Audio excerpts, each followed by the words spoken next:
Шайлоо келет. Жакындап шайлоо келет. Партиялар тизмеси такталууда. Акчалуулар баш жакка тизилишип, акчасыздар артынан катталууда. Өткөндөр да, көчкөндөр да тизмеленип, акча үчүн бир кишидей добуш берет. Кемпири 10 жыл мурун өлсө дагы шайлоого чалы менен чогуу келет. Шайлоо келет. Жакындап шайлоо келет.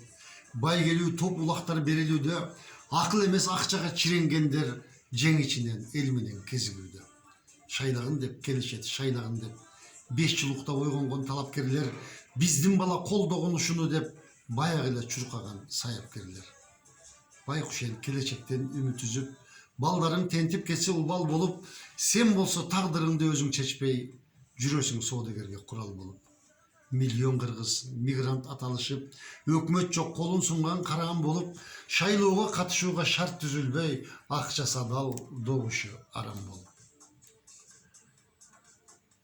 Шайлоого белди бекем болуп туруп, келгиле убакыт бар ойлонолу. Деңиз болуп, сел болуп, бүтүн болуп, акчадан кул болуудан ойгонолу. Шайлоо деген масканы жамылышып, сыйтамак казы карта эттер келет. 5 жыл мурун силерге жалган айткан, билимсиз уяты жок беттер келет. Баягы эле касамкорлор жаңачылган партияга кирип алган, учкул сөзөн убада ураан кылып, жарнактарды жайнатып илип алган.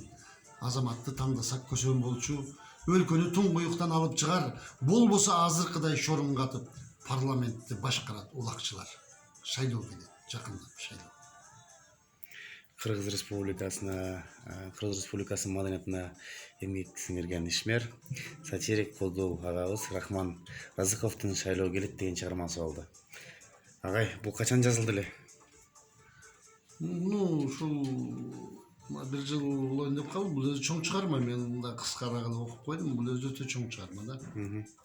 Фейсбукка жүктөй берейинби? Жүктөр, эч маселеси жок. Менде жанагындай чектөө жок, же бир чыгарманы жашырып коюу жок. Кайсыл жазылса, бул элдер үчүн жазылат. Рахмат. Ушул жүктөлсө, канча адам көрсө, ойлорун жазсын. Шайлоого барайын деп атсыз, шайлоого барат экенсиз да. Ооба, шайлоого барайын деп атам. Мен өзү мындайда, мен 65ке чыктым быйыл, Кудай буйрса. Үйдө эс алып жата турган маалда парламентке эмнеге барайын деп атам. А жерде эс алып отура турган жер эмес. Эгерде ушул жерге бир пайдам тийсе, бир мыйзамдарды өзгөртүүгө, бир сунуштарды киргизүүгө, балдарым үчүн, келечек үчүн деп, дагы бир 5 жыл эл колдоп берсе, барып ошол жерде отуруп, мамлекеттин тагдырын өзгөртүүгө салым кошоюн деп. Айтсаңыз, ошол шайлоого барып калсаңыз, эл сизден эмнени күтсө болот?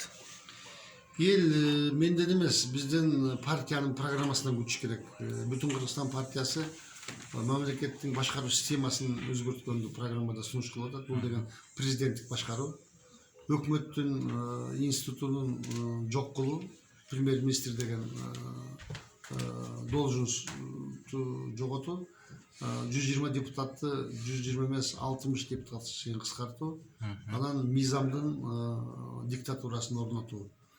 Мына ушул шартта мамлекет көтөрүлбөсө, башка шарты жок. Себеби биз мына парламенттик башкарууда келип, мамлекеттин карызын 2 эсе көбөйтүп, 1 миллион адам тентип чыгарып, мамлекет бир сот адилеттиги жок, бир ушундай акыбалга келип калганда, ушунун бардыгын ушул партиянын программасы элге сунуштаган атат.